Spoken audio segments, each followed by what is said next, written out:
This is a new beginning. For some, war. For others, power.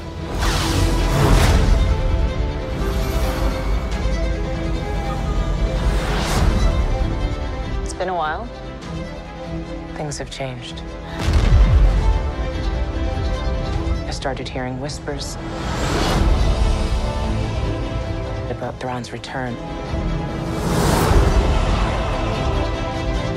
as heir to the Empire. Hello, welcome to this special episode of Holocron Entries. We are reacting to Day 1, the main LucasFilm panel at Star Wars Celebration 2023. A lot of news happened. A lot of things happened to the point that I believe Ash is scrolling to catch up now because I'm like, let's jump on, let's record. Oh, there was only one trailer, right? Yeah, there was only one trailer. Yeah, that's all you're here to talk about, right?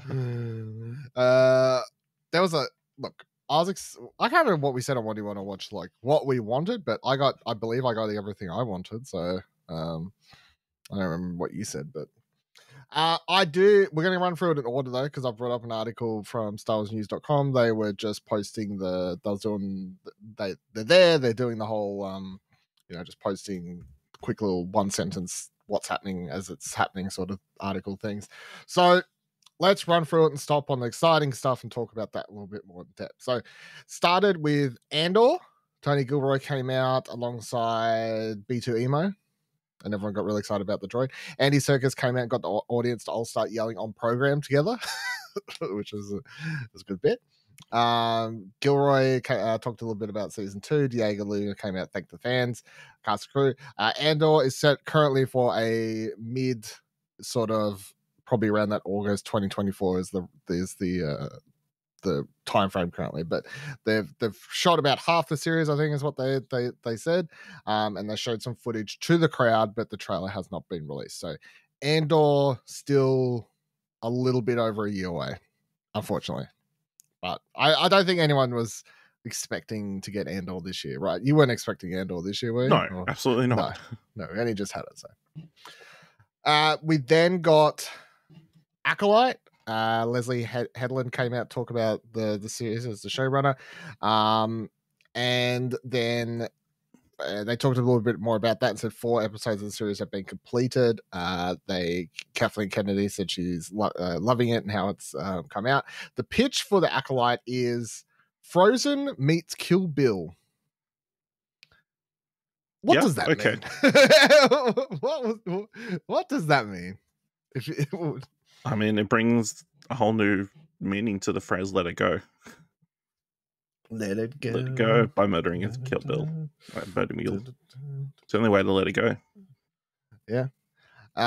Headland. Or maybe it's just Uma Thurman has ice powers now. I don't know. Well, so Kill Bill is a revenge story. Yes. Frozen's about learning about to use your powers. Yeah, to lose your powers. Accepting who you are. Yeah. Accepting. Yeah. So I don't know. Somewhere amongst those ideas. Headland apparently also described Akira Kurosawa as the hidden fortress and his other films as main inspiration for the series. The conflict of the series is described as a spiritual war because it's actually set during a time of like peace, I guess. It's set during well, there's like bad guys, but it's not like there's no Sith and anything like that sort of happening at this time. So Amandla Stenberg came out. They were cosplaying as Padme, so a good bit. Junos Santamo, I haven't had to say his name out loud for so long. So the guy who played Chewbacca in the new movies came out. He will be playing a Wookiee in the series. Whoa, what a stretch. He'll be playing a Wookiee Jedi Master. He gets a lightsaber this time. What a stretch. I mean, there's a lot more to do. You got to control a lightsaber and stuff. I think that's pretty cool, like keeping him around and stuff like that. Lee Jung-jae, who most known for playing what's that Netflix series? Squid Game, Jesus Christ. It's time. Just big day. he's also playing a Jedi Master in the series. So you're going to have several Jedi. Obviously, set during time there's a lot of Jedi. But yeah, Wookiee Jedi and all sorts of stuff. Jodie Turner-Smith plays an original character in the series as well. So, production on The Acolyte is expected to wrap in May. The first trailer for The Acolyte was shown to audiences. The Acolyte will air in 2024. So confirmed so far for next year, The Acolyte and Andor Season 2. Yes. Cool. Shaping Also, up to my be good. boy Manny Jacinto was there. Looks like he's going to feature heavily. True. That's true. And More. apparently he said, I can't remember, they don't have it here. I saw people on Twitter being like, he just like, when they like asked him what he thought, he's like, we're doing a Star Wars, yo, or something like that. And I saw someone tweet like, holy shit, it just sounds like his character from The Good Place. Very happy. So, yeah. We then had everyone come out from The Mandalorian. Sean Favreau, Dave Filoni, and Rick Famuyiwa. Pedro Pascal had a pre-record message plays. Favreau talked a bit about how the final two episodes will culminate the story they've been building up to right now, and both episodes are actually directed by Famuyiwa. I don't actually know if I'm sorry if I'm screwing up the name, but anyway, which adds up because this whole season I'm like, where's his episode? Like he's an executive producer now. He doesn't direct it, but he's directing the final. Big finale. They showed the first 6 minutes or something like that. I can't remember the exact time, but they showed some of the next episode there. And everyone at Star Wars Celebration is going to be watching the episode at 6 o'clock, whatever local time is. So, of course, they're going to tell everyone not to leak anything. In a nice world, no one would leak anything, but yeah, I was about to say if you care enough, be aware because there's probably going to be spoilers. Just stay off the internet till Wednesday now. Yeah, there's going to be spoilers for the upcoming episode. They then had, I don't want to skip too far ahead in case I don't have it here. They don't. Favreau and Filoni talked about Ahmed Best and loving the reaction to having him on there and everything like that. What's his name? Moff Gideon. Giancarlo Esposito ran out on stage and then yelled something like "Power to the Empire" or some shit like that. I saw on Twitter. So, yep, good bit. Spoilers is going to be in one of the next two episodes, I guess. Yeah, spoilers. I think he's in the but I mean, it's not really a spoiler. That's what we're expecting, right? I mean, but I mean, it's confirmed now. So. Yeah, I guess so. I won't read what they've got here because they've put what I would consider a spoiler here for like names mentioned and location mentioned in the clip, the 6-minute clip they got shown. So, but yeah, some big names, some big character names were mentioned in the 6 minutes of that stuff. Jar Jar Binks. That's it. That's the person. Skeleton Crew was the next show that was brought out and discussed. So John Watts stepped out as like the showrunner for that show. Apparently Watts pitched Skeleton Crew to Favreau during filming on Spider-Man Far From Home. The series follows a group of kids on an adventure throughout the galaxy, with the films of Steven Spielberg cited as influence. John Watts, David Lowery, the Daniels, Jake Schreier, Bryce Dallas Howard, and Lee Isaac Chung are directing the episodes for this series. What do you reckon of that director's It's lineup? a very solid list. I don't think I know Jake Schreier would be the only one. I reckon if you look him up, you would know I swear you would. He's the one he did Robot and Frank. And he's doing the upcoming Thunderbolts. So that's what I was like. I'm pretty sure you would, but yeah. He did that one episode of that. He did 6 episodes of Beef too. Ooh. The thing that just dropped. I haven't watched it yet. No, neither, but yes. So it's a pretty stacked directors list there amongst like a lot of sort of indie-ish people. Bryce Dallas Howard is like the hardest working Star Wars director at the moment, I feel. Well, she's just one episode a year. I mean, yeah. She must be loving it. Like it kind of been like, I'll give it a go. Nah, not for me. I'll stick to acting, but I think she must be loving the directing, which is good. Cool.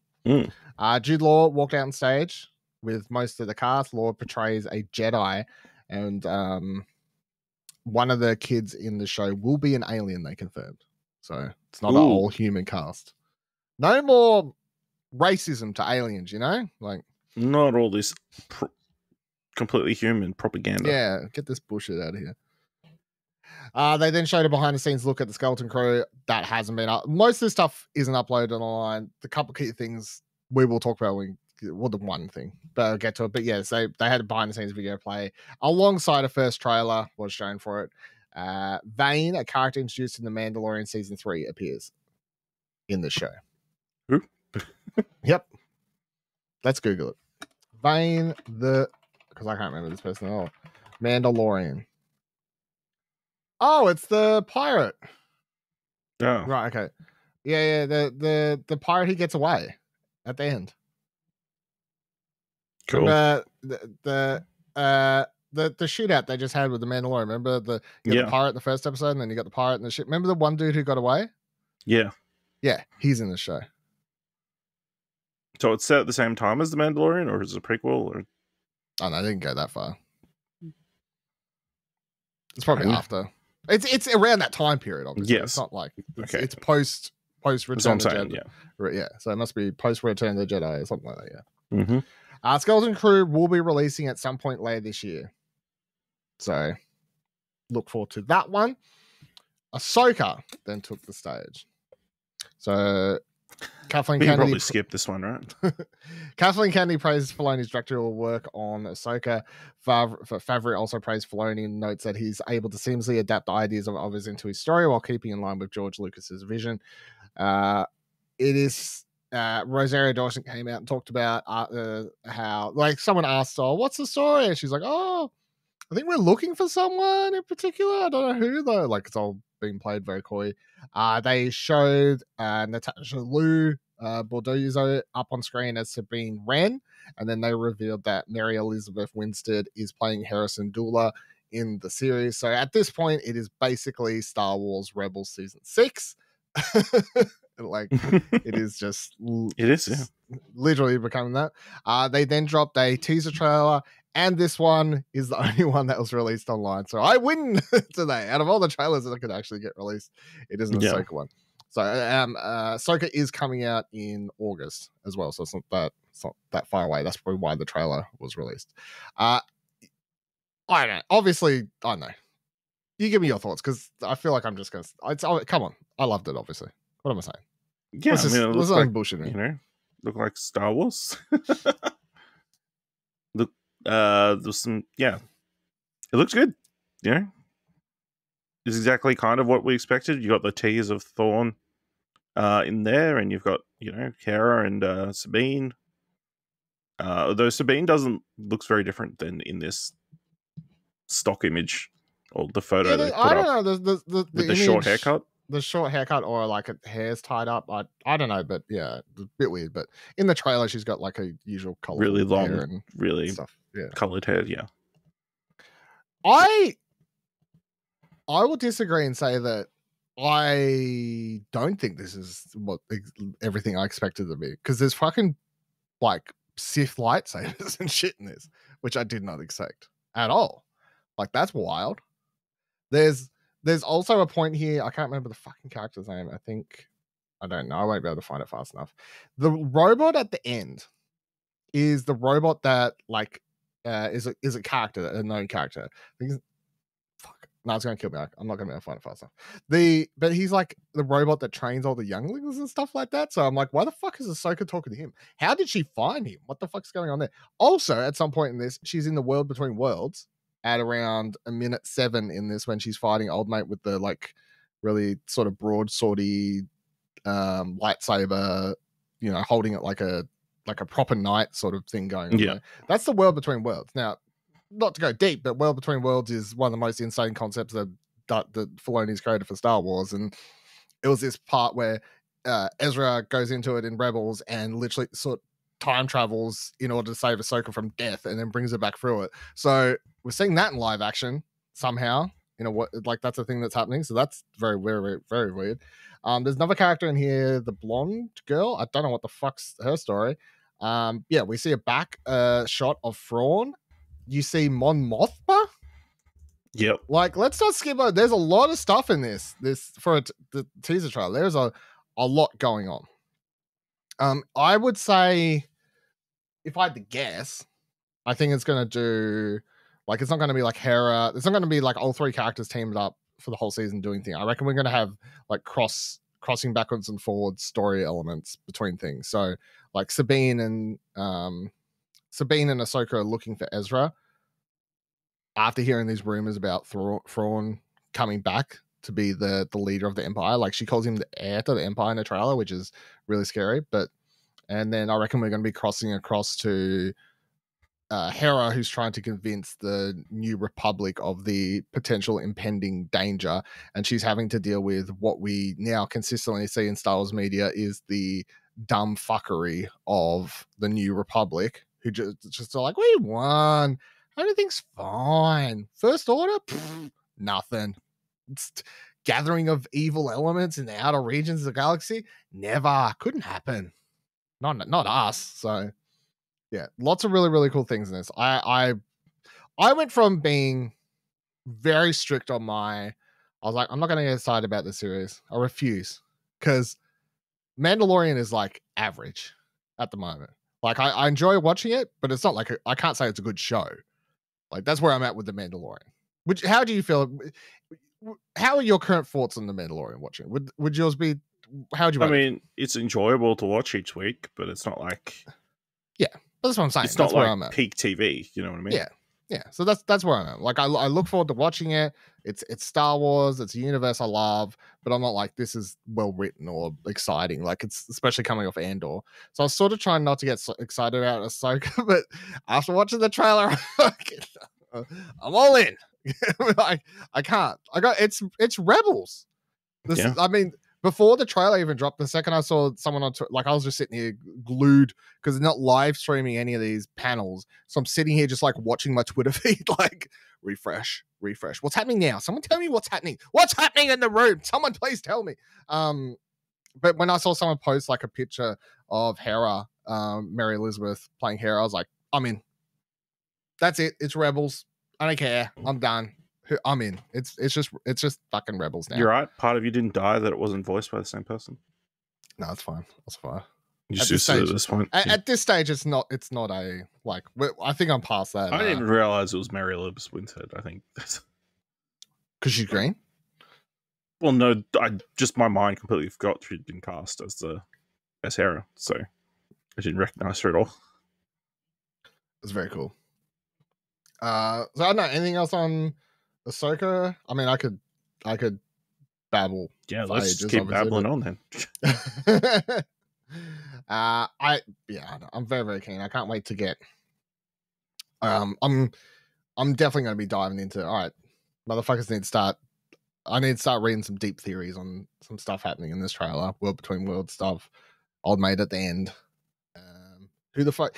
One of the Sith characters at some stage in this looks like they do a black flippy and they got a spinning lightsaber and they look like they're a Yeah.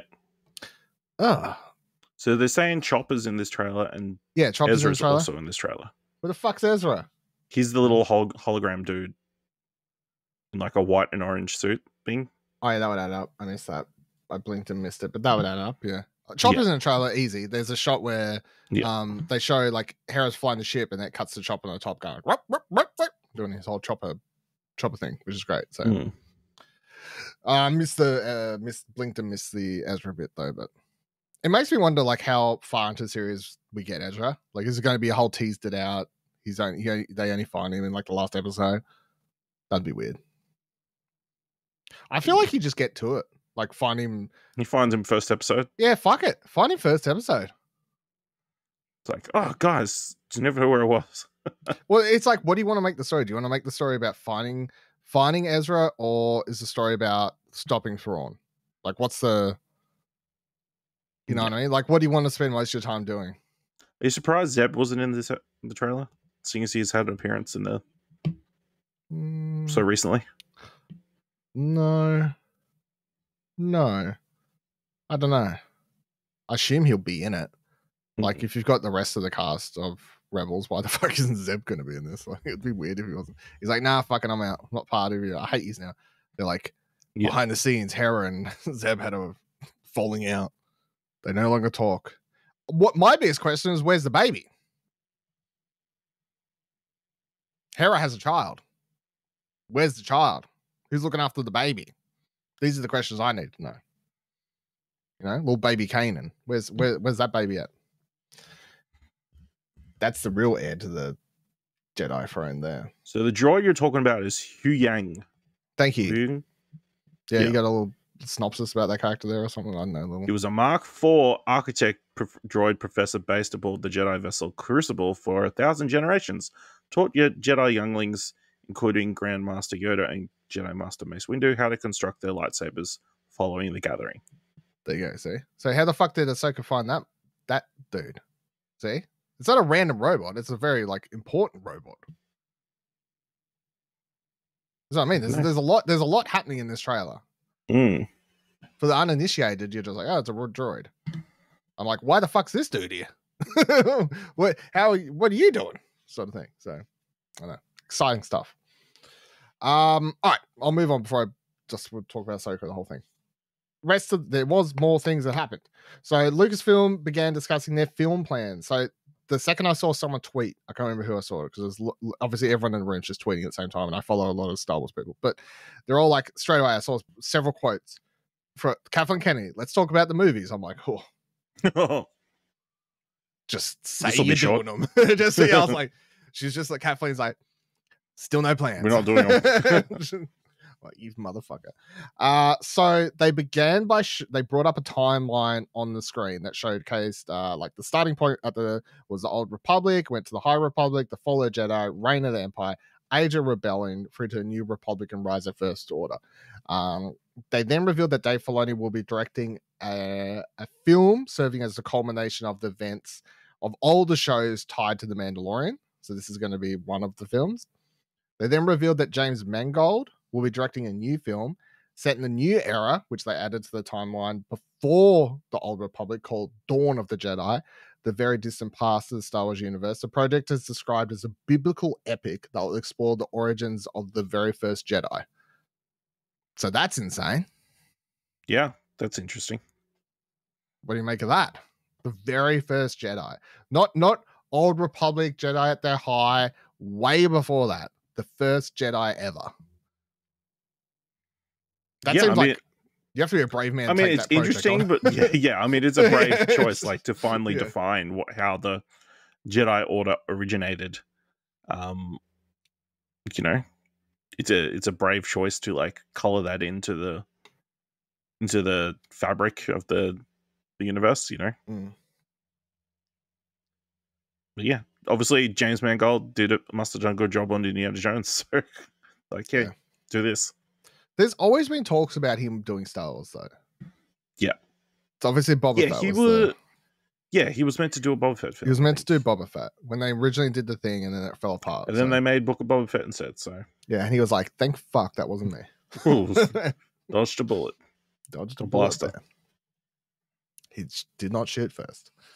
So that's very, very cool. I think when in a world where I've been saying, like, give me new timelines, give me new eras, you know, like, I'm sick of just exploring the same ones. And they're going, you're right.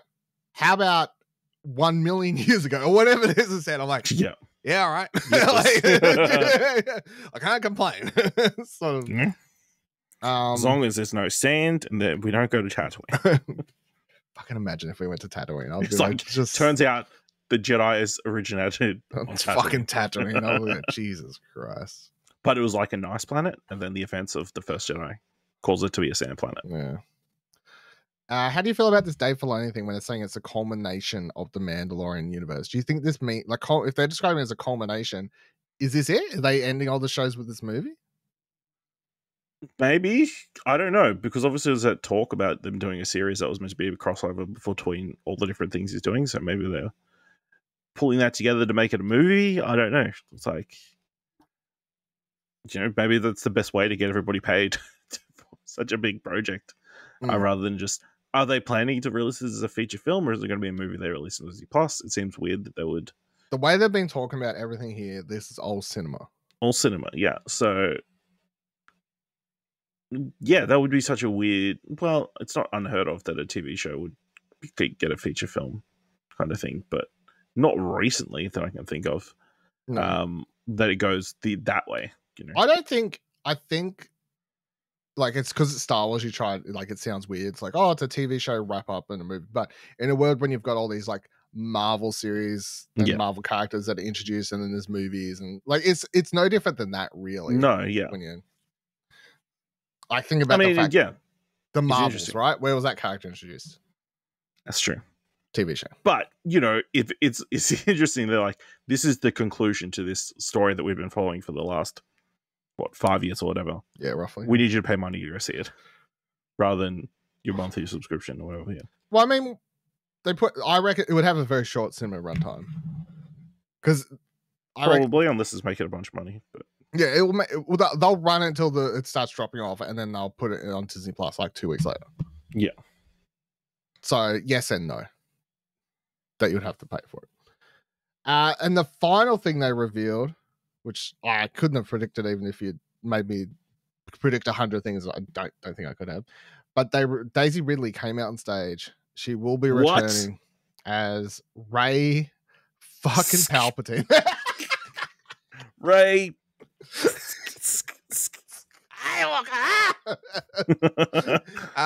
Shaman Obey Chinoy will be directing a new film. It is set 15 years after the sequel trilogy, and it is in a new era they added to the timeline called the New Jedi Order. What do you think about this announcement? That's crazy. I guess smart on Lucasfilm's behalf of like getting Daisy Ridley in as early as possible rather than waiting 30-something years to bring them back for another movie. 15 years. It's interesting. Obviously, you know, it definitely means we don't need to have everybody from the final film. 15 years, that's long enough for her to get over Ben Solo, am I right? Yeah. Or to find a way to bring him back, am I right? What I find interesting is they didn't announce this as a new trilogy. They didn't announce this as episode 10. They simply announced it as a new Star Wars film. Yeah. With Daisy Ridley. And I think this is smarter. Instead of going episode 10. Yeah. The problem they did with the last thing was the 3 movies, trying to bag them out, 2 years between each. And then as soon as things started going wrong, that's what led to the problems between all those movies, different directors, storyline getting like people treading on each other's feet, like between JJ and Rian Johnson trying to do those films, and Colin Trevorrow's in there somewhere and everything else. So if you just focus on telling one good story at a time. Yeah. And if it works, do a sequel if you want to. Then do another one if you want to. You know, like don't overcommit with this whole let's do a trilogy at the gate thing. I think that's a lot smarter. But I'm pumped. Like I as much as I don't like The Rise of Skywalker, I don't hold anything against Daisy Ridley or anything like that. And I obviously I loved her as a whole in Star Wars. Like, so more than happy to welcome her back and have another movie and just sort of be like, just try and forget The Rise of Skywalker. But Dylan, you know what's going to happen? What? There's going to be another clone of Palpatine. Have to deal with. This is what all this cloning technology has been leading to. This new film. Please no. Multiple clones. Very interesting director choice. So, I mean, she's been on the list for which she's been the one making a film for Star Wars for like several months, as far as we know. But yeah, to give her the no offense to those other 2 movies, they sound really exciting. This is the big one. This is the next. This is the Rey's returning. You know, like this is a pretty big deal. Yes, but also I guess not, because maybe, you know, it's been however many years since Rise of Skywalker, you know, and are people still, you know, desperate for a Rey story? I mean, yes and no, I guess, but she's mostly known for doing non-fiction stuff, documentaries and stuff. And then she'd done a bunch of animated films. She did episodes of Ms. Marvel, I think, off the top of my head. Yeah. 2 that I can see. Yeah. 2 episodes of I Miss think she Marvel. did the Indian one, the Pakistan episodes. Yeah, okay. Right. I guess that makes sense. She's from Pakistan. Yeah.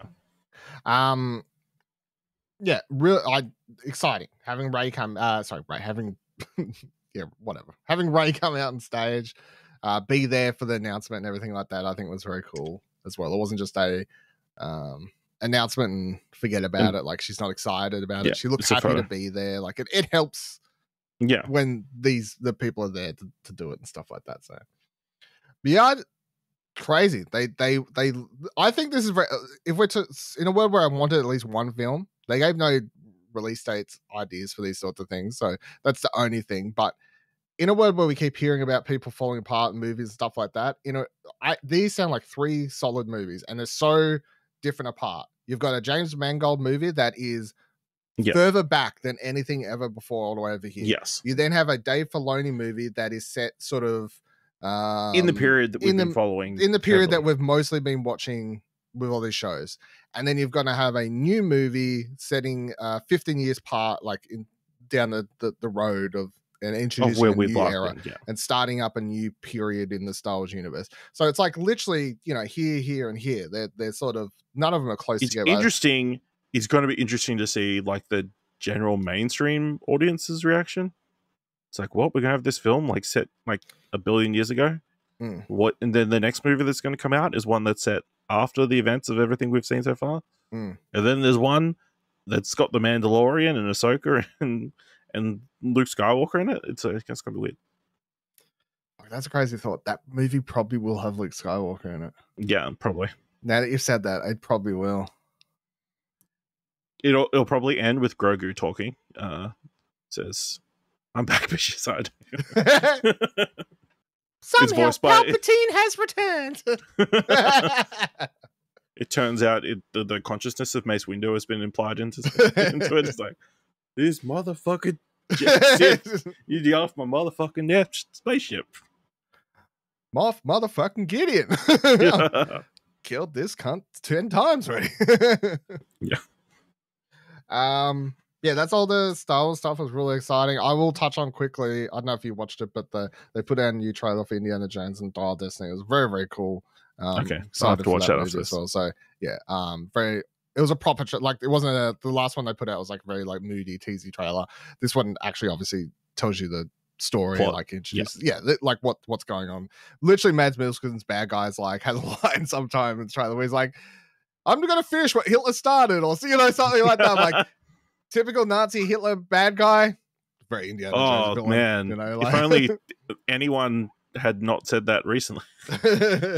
Had been embodying that ethos recently. Looks really cool. So LucasFilm has a lot of cool stuff happening at the moment. I don't know what else is if any other exciting news will come out over the next couple of days. We'll see. Some of these things have their own panels, like Ahsoka has its own panel, etc., etc., etc. So we'll see if anything's sort of expanded upon. Obviously, you're not going to get another trailer or anything like that. Skeleton Key trailer might leak, or I'm not going to talk about leak trailers though.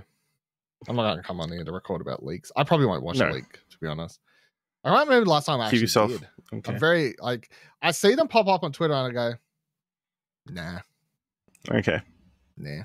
Well, I'm sure there'll be like an animation panel and probably get confirmation of Bad Batch and shit like that. And so we'll see more about Star Wars Visions and stuff. Yeah, but it was a very cool day one panel. A lot more happened here. I got no complaints. I felt other than I wish it was streamed and I could have watched all the other trailers and behind the scenes stuff. And, all the stuff I couldn't. But from what I gathered via people's tweets, it sounds like it was a good time.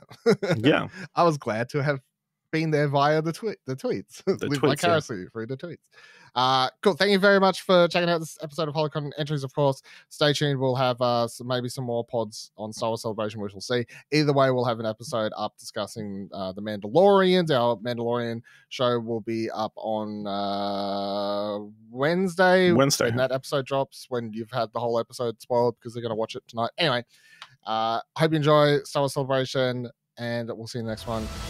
Goodbye. Perhaps it is time to begin again.